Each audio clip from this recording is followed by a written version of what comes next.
Hello friends, welcome back to my channel.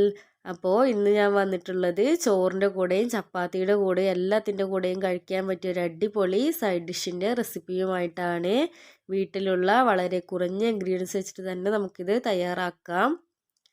അപ്പോൾ അതുണ്ടാക്കാൻ വേണ്ടിയിട്ട് ഒരു മൺചട്ടി ചൂടാവാനായിട്ട് വെച്ചിട്ടുണ്ട്. ഇതിലേക്ക് ഓയിൽ ഒഴിച്ച് കൊടുക്കാം. 1.5 ടേബിൾ സ്പൂൺ ഓയിൽ ഒഴിച്ച് കൊടുക്കാം. ഏത് ഓയിലായാലും കുഴപ്പമൊന്നുമില്ല. ഇനി ഇതിലേക്ക് 1/2 ടീസ്പൂൺ കടുക് ഇട്ട് കൊടുക്കാം. കടുക് നന്നായിട്ടൊന്ന് പൊട്ടി വരട്ടെ. ഇനി നമുക്കിതിലേക്ക് മെയിനായിട്ട് വേണ്ട സാധനം എന്ന് പറയുന്നത് വെളുത്തുള്ളിയാണ്. 3/4 കപ്പ് വെളുത്തുള്ളി എടുത്തിട്ടുണ്ട്. 2ആയിട്ട് കട്ട് ചെയ്തെടുത്തതാണ്. ഇനി നമുക്ക് വെളുത്തുള്ളി ഒന്ന് നന്നായിട്ട് വഴറ്റി കൊടുക്കാം. ഏകദേശം 1.5 മിനിറ്റ് വരെ നന്നായിട്ടൊന്ന് വഴറ്റിയെടുക്കാം. മീഡിയം ഫ്ലെയിമിലിട്ട് നന്നായിട്ടൊന്ന് വഴറ്റി കൊടുത്താൽ മതി. ഇതിപ്പോൾ നന്നായിട്ടൊന്ന് വഴന്ന് വന്നിട്ടുണ്ട്. ഇനി നമുക്കിതിലേക്ക് തക്കാളി ചേർത്ത് കൊടുക്കാം.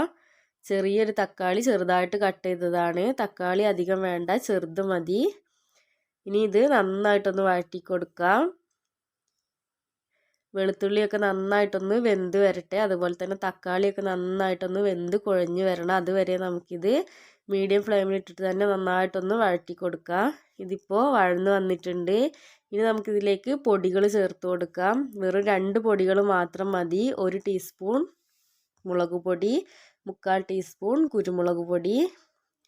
ഇത് രണ്ടും കൂടി ചേർത്തിട്ട് ഇതിൻ്റെ പച്ചമണം ഒന്ന് മാറുന്നത് വരെ ലോ ഫ്ലെയിമിലിട്ടൊന്ന് വഴറ്റി കൊടുക്കാം.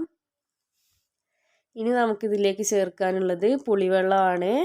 നെല്ലിക്ക വലുപ്പത്തിലുള്ള ഒരു പുളിക്കഷ്ണം എടുത്തിട്ട് 1/2 കപ്പ് വെള്ളത്തിൽ കുതിർത്തെടുത്തതാണ്. ഇനി നമുക്കിതിലേക്ക് ഉപ്പ് ചേർത്ത് കൊടുക്കാം. ഇനി ഇത് നന്നായിട്ടൊന്ന് മിക്സ് ചെയ്തെടുക്കാം. ഇനി ഇതെല്ലാം കൂടി നന്നായിട്ടൊന്ന് തിളപ്പിച്ച് നന്നായിട്ടൊന്ന് വറ്റിച്ചെടുക്കാം. ഇത് കുറച്ച് ഗ്രേവിയോട് കൂടിയാണ് വേണ്ടതെങ്കിൽ വറ്റിച്ചെടുക്കേണ്ട ആവശ്യമില്ല. ഒന്ന് തിളച്ച് കഴിയുമ്പോൾ നമുക്ക് ഫ്ലെയിം ഓഫ് ചെയ്യാം.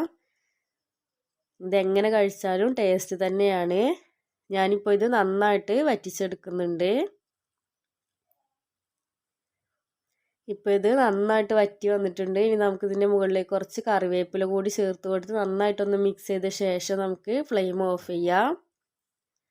അപ്പോൾ ഇതുവരെ ആരും ട്രൈ ചെയ്ത് നോക്കിയില്ലെങ്കിൽ ഉറപ്പായിട്ടൊന്ന് ട്രൈ ചെയ്ത് നോക്കുക. നമ്മുടെ വീഡിയോ ഇഷ്ടപ്പെടുകയാണെങ്കിൽ ലൈക്ക് ചെയ്യാനും ഷെയർ ചെയ്യാനും കമൻറ്റ് ചെയ്യാനൊന്നും മറക്കരുത്. നമ്മുടെ വീഡിയോ ആദ്യമായിട്ട് കാണുന്നവരാണെങ്കിൽ ഇല്ലെങ്കിൽ സബ്സ്ക്രൈബ് ചെയ്യാത്ത കൂട്ടുകാരാണെങ്കിൽ ഒന്ന് സബ്സ്ക്രൈബ് ചെയ്യുക.